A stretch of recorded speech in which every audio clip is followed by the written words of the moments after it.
Hello guys. आज मैं आपको बताने चला हूँ फ्रांसीसी न्यूटन सूजा के बारे में। उनके जीवन से जुड़ी कई सारी ऐसे पहलुओं पर हम चर्चा करेंगे। उनसे जुड़े हुए कलात्मक उनके कार्यों के बारे में चर्चा करेंगे, उनके जीवन के बारे में जानेंगे। इसके अलावा उन्होंने विदेश के अंदर इतनी प्रसिद्धि पाई, स्पेशली इन यूरोप उन्होंने बहुत ज़्यादा प्रसिद्धि पाई, उसके बारे में बात करेंगे। और भारतीय चित्रकला के संदर्भ में क्यों एफ.एन. सूजा इतने महत्वपूर्ण हो जाते हैं, इस विषय पर हम चर्चा करेंगे। सबसे पहले हम उनके जीवन के बारे में थोड़ा जानेंगे, उसके बाद धीरे धीरे उनके कला की यात्रा के बारे में जानेंगे कि उनकी कला यात्रा किस प्रकार रहती है। तो आइए शुरू करते हैं।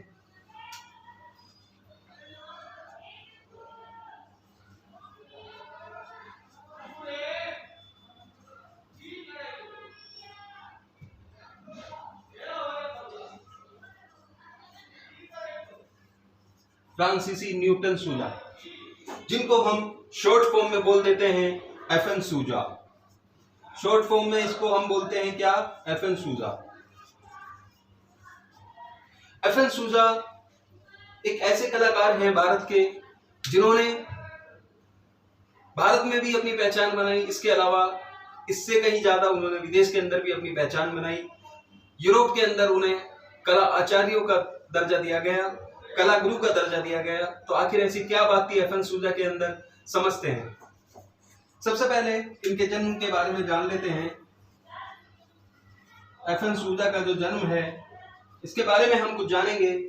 फ्रांसीसी न्यूटन सूजा साहब जो हैं, एक प्रसिद्ध भारतीय कलाकार रहे हैं, एक चित्रकार रहे हैं।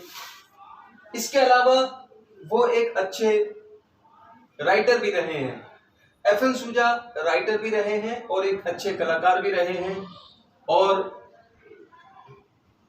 भारत स्वतंत्रता प्राप्ति के बाद में, स्वतंत्रता के पश्चात, इन कलाकारों के एक समूह ने, जिसमें एफ.एन. सूजा साहब भी थे, इन्होंने एक ग्रुप की स्थापना की जिसका नाम है बॉम्बे प्रगतिशील समूह, जिसको हम इंग्लिश में बोलते हैं शॉर्ट फॉर्म में पैग, प्रोग्रेसिव आर्टिस्ट ग्रुप।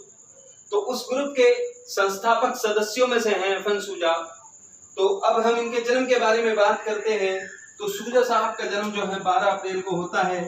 12 अप्रैल 1924 को इनका जन्म सलीम गांव,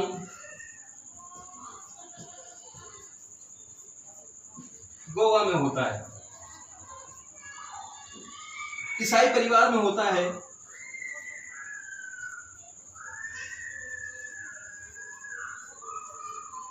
तो 12 अप्रैल 1924 सलीम गांव, गोवा, ईसाई परिवार में इनका जन्म हुआ। इनके सरनेम से भी हमें दिख रहा होगा एफ.एन. सूजा, फ्रांसीसी न्यूटन सूजा। यही चीज इनके कई बार इनके हमें परिवेश में दिखती है कि इनके काफी सारे चित्र जो है ईसाई धर्म से भी संबंधित है। इसके अलावा एफ.एन. सूजा की जो माँ थी, उनका बड़ा लंबा सा नाम है मारिया दी सूजा। उनको शॉर्ट फॉर्म में ही मैं बता रहा हूँ, इनकी माँ का नाम क्या हो गया, ये इनका नाम एक छोटा करके मैं बता रहा हूँ, मारिया दी सूजा। सूजा पिता जो है इनके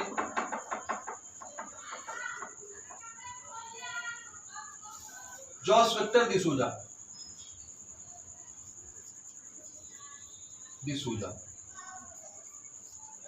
ये इनके पिता का नाम है जॉस विक्टर दी सूजा। माता का नाम है मारिया दी सूजा। दोनों में अंतर हम समझ रहे होंगे, ये माँ का नाम है, ये पिता का नाम है। इसके अलावा एफ.एन. सूजा की जिंदगी, इनका जीवन के जो संघर्ष की पहली कड़ी है, पहली शुरुआत जो है, वो इनके जीवन में जब इनके पिता का देहांत इनके जन्म के 3 महीने के पश्चात हो जाता है।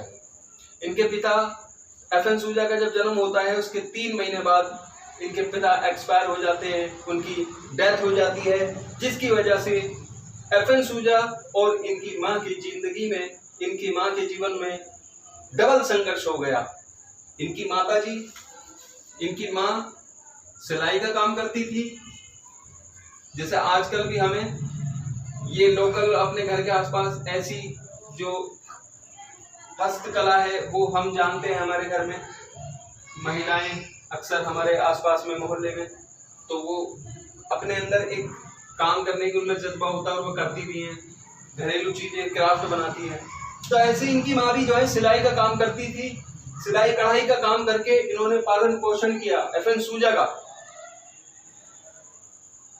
सूजा साहब जो है, अब इनकी जीवनी के बारे में बताता हूँ। इनका तो जन्म हो गया, अब इनके जो जीवन का परिचय है, जीवन परिचय वो कैसे शुरू हो रहा है, ये तो मैंने मोटा मोटा सा इनके बारे में बताया कि इनके माँ कौन थे, इनके पिता कौन थे, इनका जन्म कहाँ हुआ, ये तो इनका था। अब इनकी जीवन गाथा शुरू होती है, किस प्रकार ये FN सूजा एक बहुत प्रतिष्ठित, बहुत ही समाज के अंदर एक उच्च व्यक्तित्व के कलाकार बन गए हैं। तो आइए जानते हैं सूजा साहब की बाल अवस्था की जीवनी हम देखते हैं। सूजा साहब ने विषम परिस्थितियों में रह करके अपनी शिक्षा को जारी रखा। विषम परिस्थिति के चलते चलते, जैसे कि पिता का सर से साया उठ जाना, यानी कि उनके पिता की डेथ हो जाना, माता जी का बड़े कठिन प्रयासों से पालन पोषण करना, और साथ ही साथ इन्हें चेचक की रोग हो जाता है, चेचक की बीमारी। चेचक जो एक कुष्ठ वैसा रोग है, मतलब दाने उससे हो जाते हैं, चेचक रोग इनको हो गया था। चेचक रोग में बहुत सारी ऐसे पड़ाव आते हैं कि आदमी जो है कई बार उसको स्क्रैच करने से जो भी दाने हो जाते हैं, फुंसी हो जाती हैं एक प्रकार से, तो उसको खुरचने से भी चेहरे के अंदर बहुत कुरूपता आ जाती है।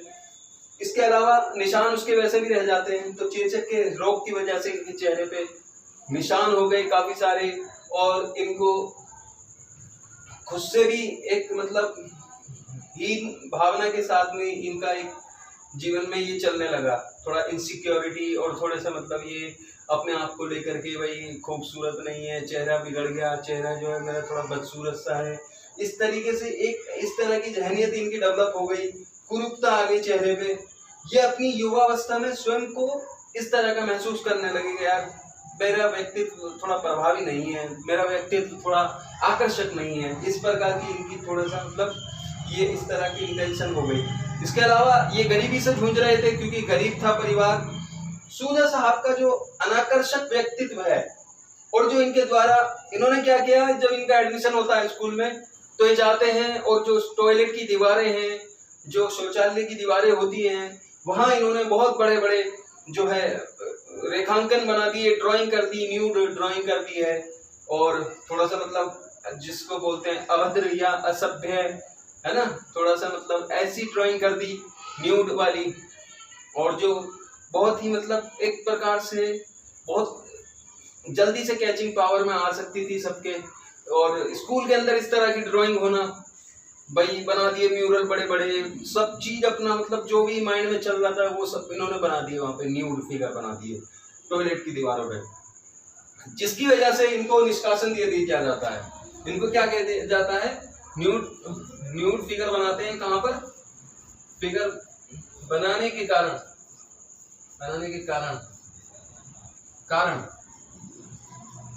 शौचालय में, शौचालय की दीवारों पर इनका निष्कासन किया गया, इनका स्कूल से निष्कासन कर दिया भाई साहब। ये सब इनकी लाइफ की एक मतलब उनका लाइफ का हिस्सा है कि किस प्रकार से इन्हें निष्कासित कर देते हैं, टर्मिनेट कर देते हैं, हटा देते हैं कि ये इस तरह की चीजें बन रही हैं। और इनका व्यक्तित्व जो है थोड़ा सा रिबेलियस किस्म का हो गया था। तो इनका जो है हम देखते हैं यहाँ पर ये हो गया विद्रोही प्रवृत्ति थी, थोड़ी सी विद्रोही मतलब थोड़ा सा अपना हर चीज का एक विरोध सा होना। साम्यवादी विचारधारा के थे ये, साम्यवादी विचारधारा थी, विचारधारा ठीक है। और इनकी जो स्कूल की गतिविधियां थी वो बहुत प्रतिकूल गतिविधियां थी, अनुकूल नहीं थी। जैसे स्कूल में कहा जा रहा है कि ये करके लाओ, ये चीज ऐसे है, तो इनका हर चीज में एक इनवर्स चीज रहती थी हर चीज में। तो जिसकी वजह से इन्हें जो है 3 साल के भीतर ही स्कूल से निकाल दिया जाता है। अभी हम इनकी बात करेंगे जीवन परिचय में और इसको लंबा लेके चलेंगे, इसीलिए इसका स्क्रीनशॉट लेना है तो ले लीजिए। मैं देखता हूं जरा।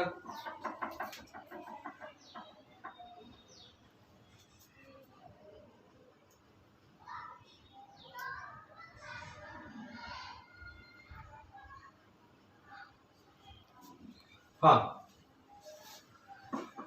तो इनका क्या होता है, सूजा साहब ने अपनी लाइफ में जो है 3 विवाह किए, 3 विवाह किए इन्होंने, लेखन कार्य किया,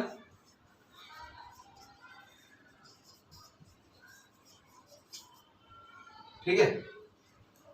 और ये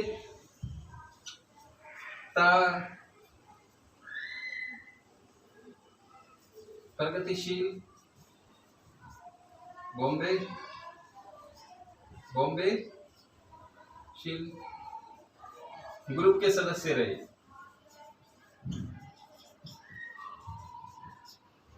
ये तो इनका मोटा मोटा हेडिंग में ये मैंने बता दिया कि ये मोटा मोटा सार है एफएन सूजा के बारे में, जो इतना हमें याद होना ही चाहिए एटलीस्ट। और इनके काम, इनके जो स्टाइल है, वो सब चीजों में बात करेंगे तो ऑब्वियसली सारे डायमेंशन आपके सामने खुल के आ जाएंगे। एफएन सूजा किस प्रवृत्ति के, किस सोच वाले और किस प्रकार के जो है एक अपनी व्यक्तित्व को बुलंदियों की तरफ ले जाने वाले कलाकार हैं। तो मेन चीज जो इनके लाइफ के अंदर, इनके करियर में जो संघर्ष रहा है, उसके बारे में हम बात कर रहे हैं। इनकी थोड़े आइडियोलॉजी के बारे में भी हमने देखा, किस तरह की आइडियोलॉजी थी और धीरे धीरे क्या चेंजेस आते हैं। बॉम्बे प्रगतिशील ग्रुप के सदस्य रहे, तो ये अपने आप में एक बहुत बड़ा मेजर पॉइंट है कि एफएन सूजा की प्रसिद्धि इनमें है। एफएन सूजा इसलिए जाने जाते हैं, तो ये मेन पॉइंट भी है, इनको नोट कर लीजिए। इसके बाद में यहाँ स्क्रीनशॉट ले लो इसका, मैं इसको फिर इरेज करता हूँ। ओके,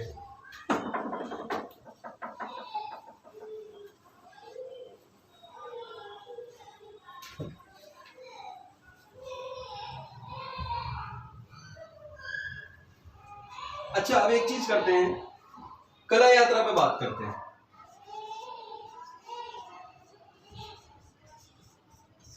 कला यात्रा, क्योंकि हर आर्टिस्ट की एक कला यात्रा है, और ना भी है तो फिर जो पर्टिकुलर स्कूल है या कोई शैली किसी राज्य में, किसी प्रांत में, किसी देश में अगर चल रही है, तो उसके अंदर भी कंट्रीब्यूट करने वाले जो कलाकार हैं, जो कंट्रीब्यूट कर रहे हैं, उनकी भी एक कला आर्ट की जर्नी है। और वो जर्नी से ही पूरा आर्ट मूवमेंट इन्फ्लुएंस होता है, पूरा जो कला आंदोलन है वो प्रभावित होता है कहीं ना कहीं। जैसे पटना कलम की हमने लास्ट वीडियो में बात की थी, तो पटना कलम बहुत सारे कलाकारों का एक निष्कर्ष है, उनकी संघर्ष का, और वो भी संघर्ष से जूझते हैं। कितनी सारी जगह से वो माइग्रेट करके जाते हैं एक दूसरी जगह पर, और तब जाकर के अपनी आजीविका के लिए उनको एक जगह से दूसरी जगह प्रस्थान करना पड़ रहा है। और वही चीज कहीं ना कहीं फिर डॉक्यूमेंट होके हम पटना कलम को देख रहे हैं। ऐसे ही इनकी भी जर्नी है। तो ये जो इनकी एफएन सूजा की जर्नी है उसको देख लेते हैं। इनकी जो कलात्मक जो शुरुआत है, सफर, जो कला की सफर है, 1940 में ये क्या करते हैं, J college, J school of art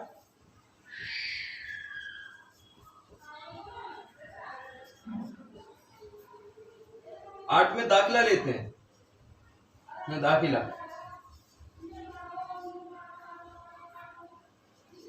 diploma के लिए,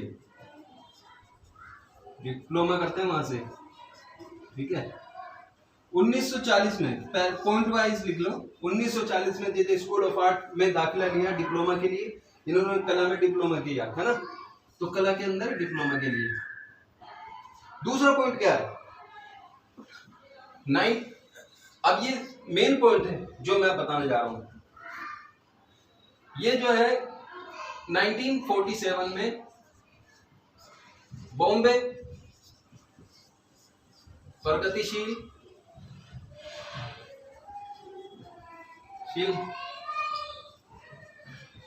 की स्थापना,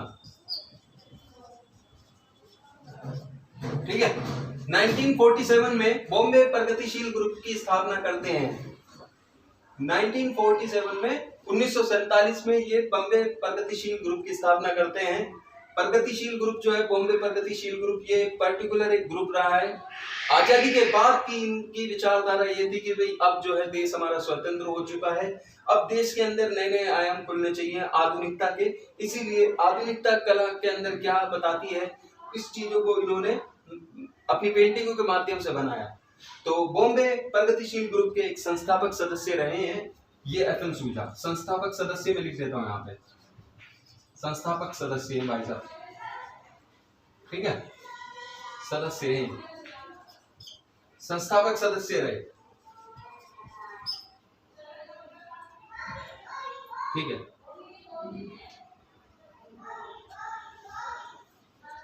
यहां पर इनके फ्रेंड्स भी रहते हैं कुछ, जैसे KH आरा, कृष्ण हवल जी आरा इनका नाम है, SH रजा, सैयद हैदर रजा इनका नाम है, शॉर्ट फॉर्म में लिखा हुआ है, ठीक है।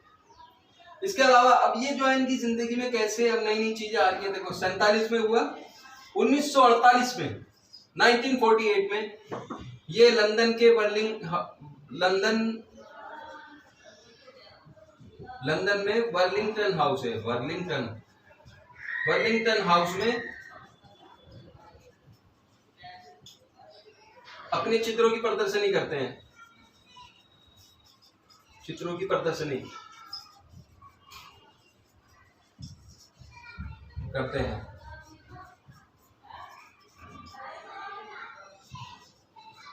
ठीक है, चित्रों की प्रदर्शनी करते हैं।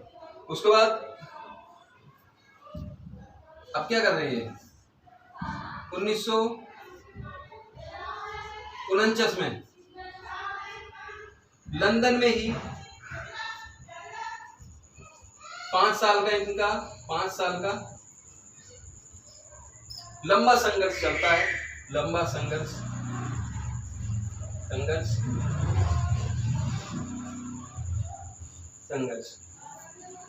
कला के लिए, कला के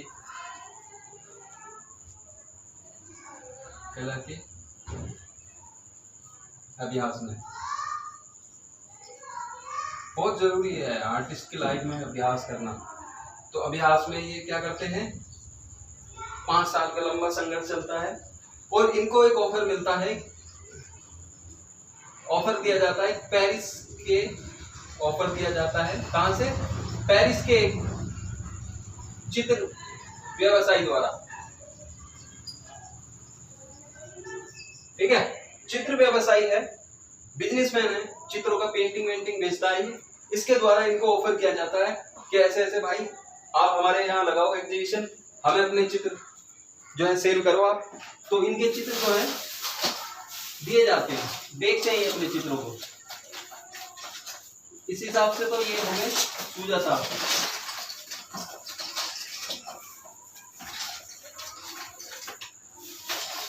ठीक है। अब देखते हैं और क्या इनकी खूबियां रही हैं। तो ये हो गया हमारे 6 पॉइंट हो गए, 4 पॉइंट सॉरी।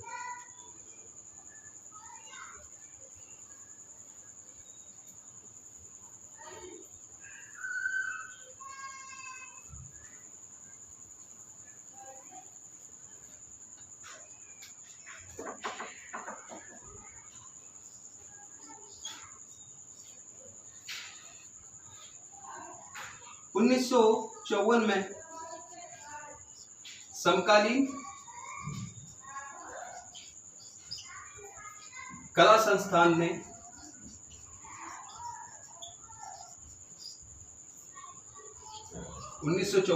समकालीन कला संस्थान ने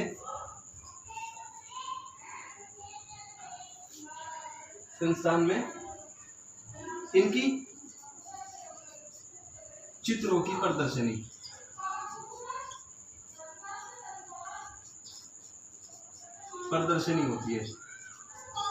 होती है 1954 में इनके समकालीन कला संस्थान के द्वारा इनके चित्रों की प्रदर्शनी होती है। अब ये देखिए,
बाद में लूंगा मैं अभी, ठीक है। 1954 में इनका जो है समकालीन कला संस्थान में इनके चित्रों की प्रदर्शनी होती है। उसके बाद में 1955 में भी इनकी जो है प्रदर्शनी होती है। 1900 तो यहाँ से इनका जो है लाइफ स्टाइल चेंज हो जाता है। ये जो है लिखते हैं एक बायोग्राफिकल अपनी बायोग्राफी लिखते हैं, निर्वाणा ऑफ मैगोट। ये एग्जाम में पूछ लिया जाता है, इसलिए इसको याद कर लो। निर्वाणा ऑफ मैगोट किसके द्वारा लिखी गई? एफएन सूजा के द्वारा, ये याद करना। ये जो है एक राइटर है स्टीफन स्पेंडर, उनकी पत्रिका है जिसका नाम है एनकाउंटर। इसमें छपती है निर्वाणा ऑफ मैगोट, ये ध्यान रखना है। इसके अलावा अब ये 1955 में है, इनकी एग्जीबिशन होती है और ये टर्निंग पॉइंट वाली एग्जीबिशन थी इनकी। इसके बाद में इन्होंने निर्वाणा ऑफ मैगोट लिख दी। इसके बाद में इन्होंने लिखा क्या दूसरी चीज 1959 में लिखते हैं शब्द और रेखाएं।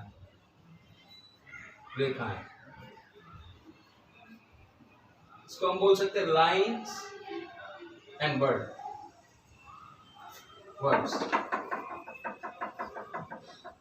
ये लिखते हैं शब्द और रेखाएं। ये भी कंफ्यूज करता है कई बार। एक जो है हम देखेंगे ऐसे ही लिखा हुआ है कि शब्द और जो है वो जो है लेटर एंड सिंबल्स किसकी वो है कृति है, वो अलग चीज है। जो चोल मंडल के ग्रुप के सदस्य हैं उन्होंने बनाई है वो पेंटिंग जो है केश पणिकर उनकी है। ये एफएन सूजा का है। ये कृति जो लिखित कृति है, लिखा हुआ कोई लेख है, शब्द और रेखाएं, ये कोई पेंटिंग नहीं है। इसीलिए ध्यान रखना है ये लिखित कृति है। इसको हम बोलते हैं जैसे कुछ हम लिखते हैं, कोई आर्टिकल लिख रहे हैं, कोई पोएम लिख रहे हैं, कोई जो है बायोग्राफी लिख रहे हैं, तो इस तरह की चीज है शब्द और रेखाएं। इसको ध्यान रखना है, ठीक है। इसके अलावा 1960 में इनके 200 चित्र बिकते हैं। चित्र बिके। एक अमेरिकन आदमी था, उन्होंने इनकी पेंटिंगें खरीदी, लगभग 200 ड्राइंग जो भी है वो खरीद ली। और जो है इनकी एक खासियत यह है कि भारत में एक्रेलिक कलर जो है, एक्रेलिक कलर करने वाले पहले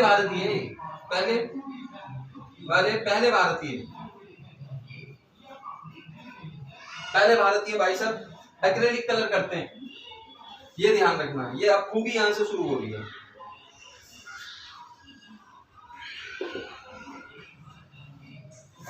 इनको इटालियन स्कॉलरशिप मिलती है।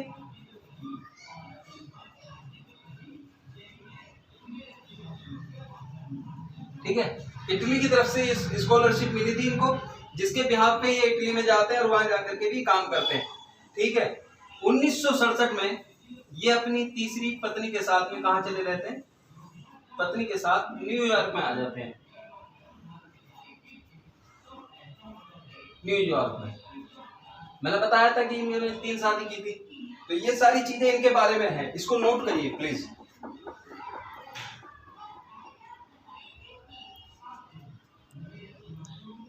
उसके बाद मैं आगे बढ़ूंगा और अब मैं आपको बताऊंगा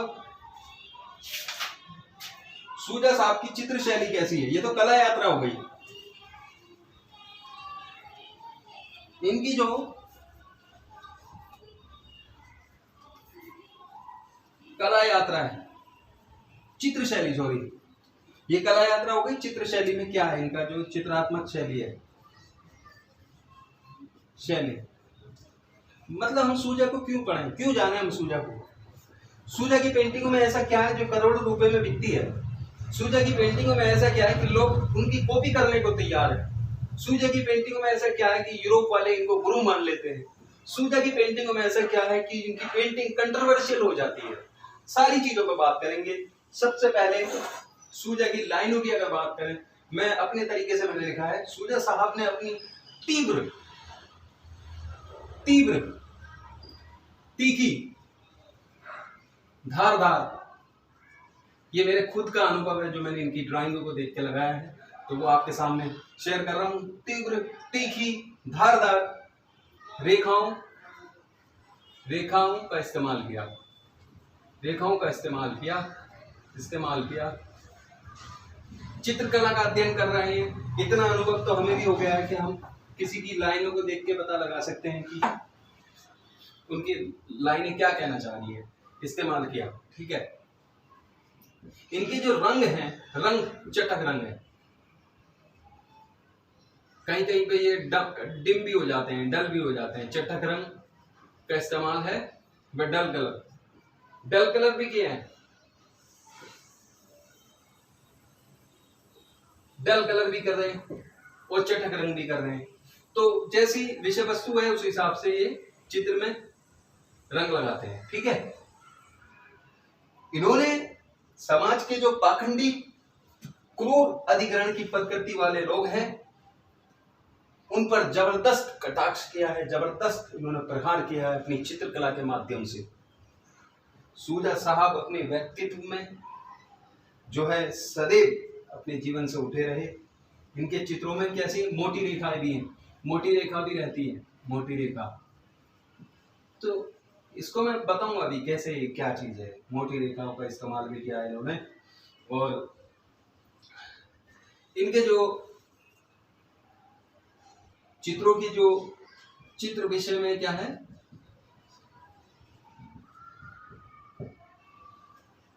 नग्न, निर्वस्त्र, महिला का चित्रण किया इन्होंने, ठीक है।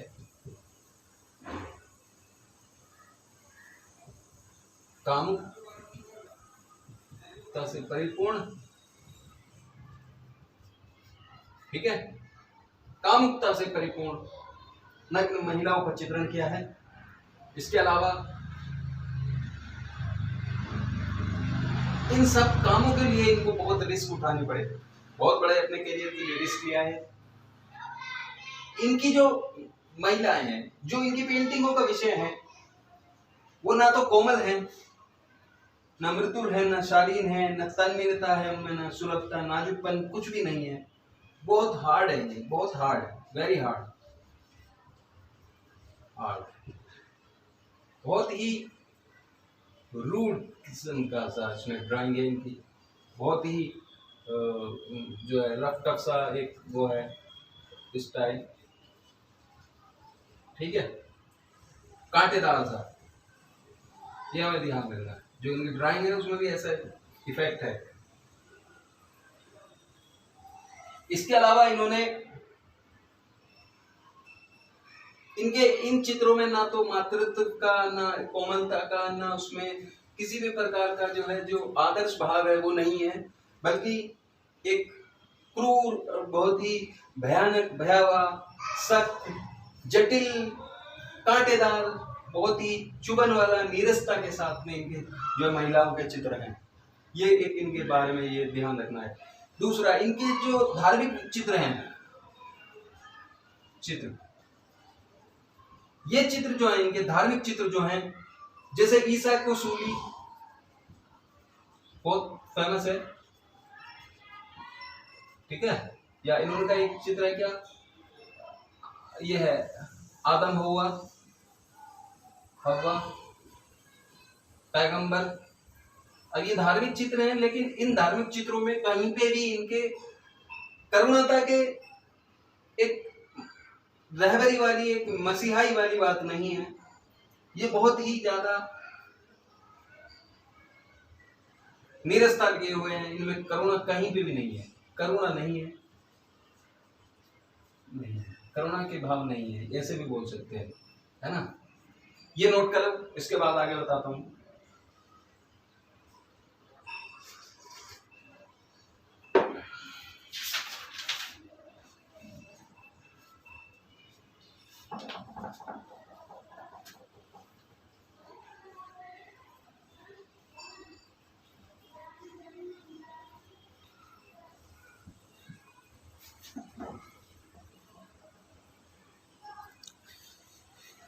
दूसरी बात,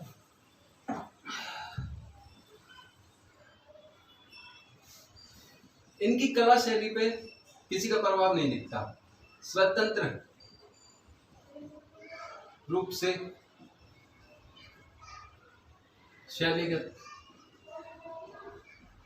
चित्र, किसी आर्टिस्ट का पर्टिकुलर स्टाइल या किसी का एडॉप्शन, किसी का इमिटेशन, किसी की मिमिक्री इनकी पेंटिंग में नहीं है। इनका खुद का स्टाइल जेनरेट हुआ है, किसी पर्टिकुलर स्टाइल से उसको कॉपी नहीं किया है।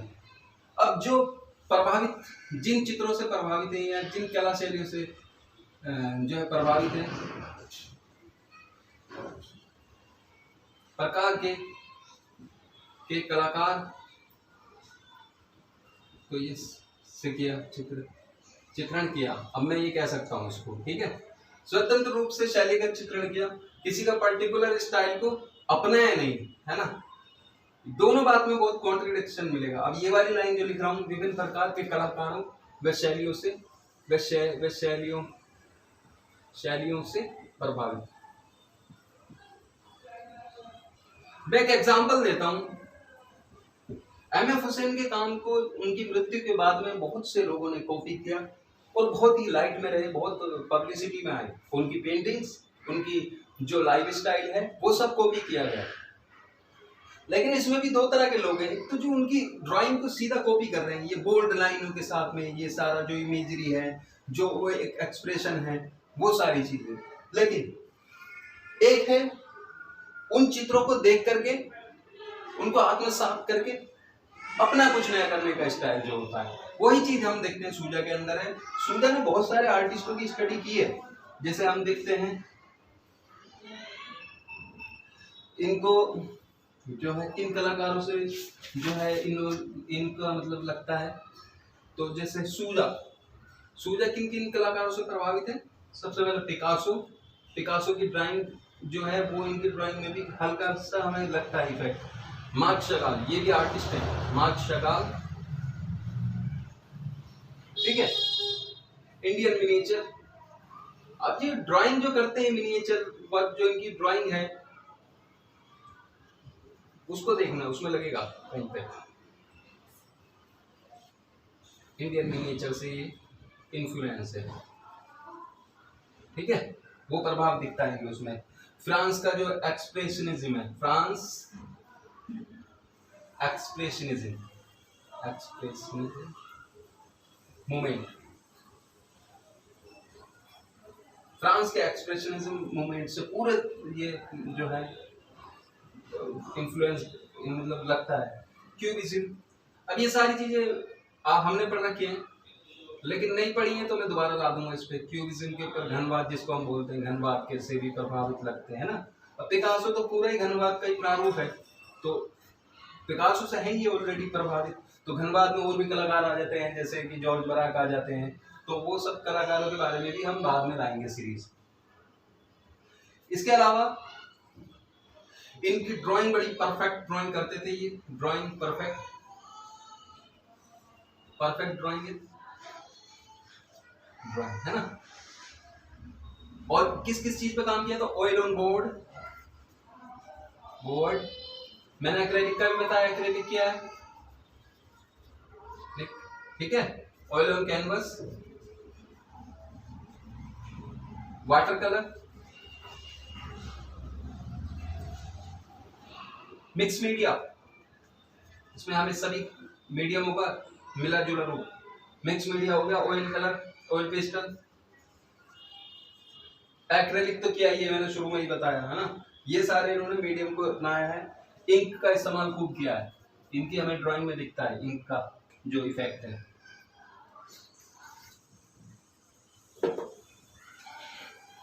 ठीक है, बिठाता हूं, आगे बढ़ता हूं।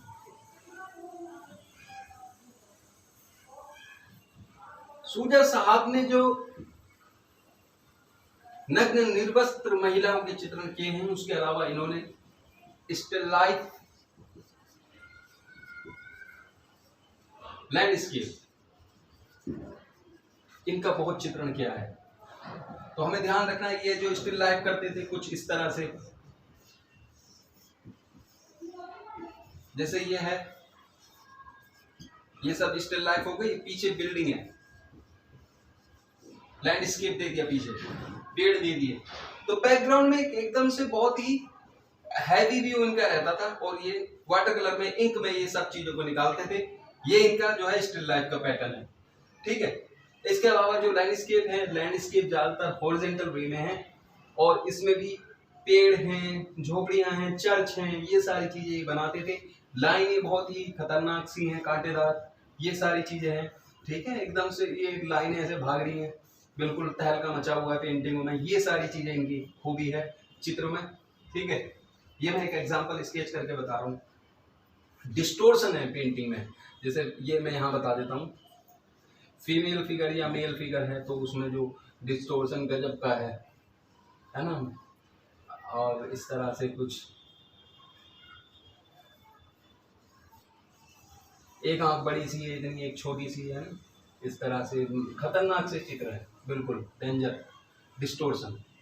यहाँ जो मेरा खतरनाक कहने का मकसद है, ये कतई अंडर एस्टिमेट का नहीं है, आई एम सो सॉरी, वो बहुत सीनियर आर्टिस्ट हैं, लेकिन यहाँ बताना ज़रूरी है कि वो जो लेवल है ड्राइंग का बहुत ही मैच्योरिटी के बाद में आता है, तो ये सब जो है बहुत मैच्योर है, मतलब कहने का मतलब ये है।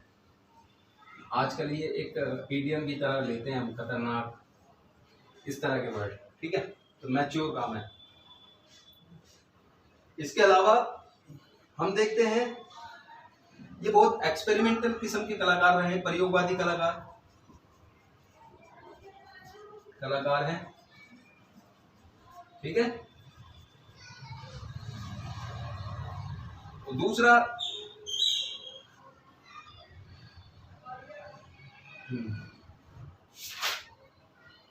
ये अपनी डेथ के बाद में ज्यादा फेमस होते हैं, फेम आफ्टर डेथ, ये सबके साथ लगा हुआ है, ठीक है। मरने के बाद में आदमी की कदर होती है, वही चीज है। इनकी पेंटिंग बाद में बहुत ज्यादा लाइट में आती है। ये यूरोप के अंदर एक कलाचार्य के रूप में जाने गए, कलाचार्य के रूप में, है ना, के रूप में जाने गए यूरोप में, ठीक है। ये खूबी है इनकी। हाँ,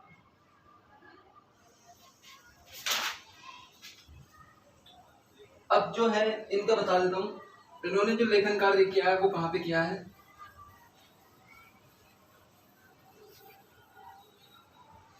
टाइम्स ऑफ इंडिया में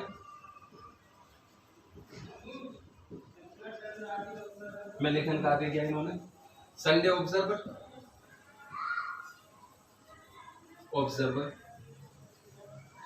इसमें लेखन कार्य किया है, और न्यूज़पेपर श्रीलंका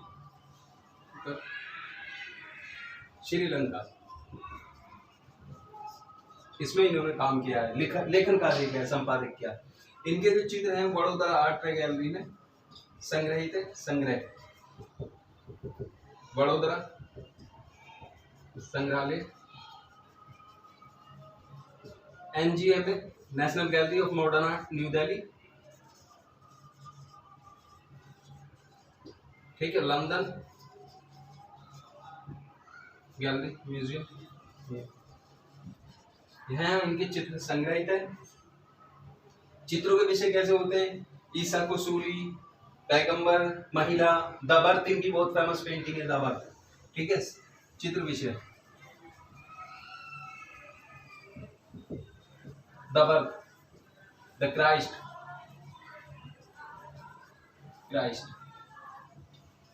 ठीक है, ईसा को सूली, ये ऐसे करके इनके चित्र हैं, ईसा को सूली, ठीक है। लैंडस्केप, महिला, कपल, आदम एंड ईव, इस तरह के इनके चित्र विषय। इनकी मृत्यु 2000 में हो जाती है,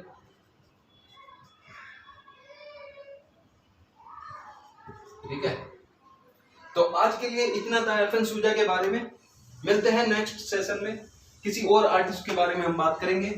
आशा करता हूँ आपको अच्छा लगेगा। आप प्लीज़ इसको सब्सक्राइब, लाइक, कमेंट जरूर करें।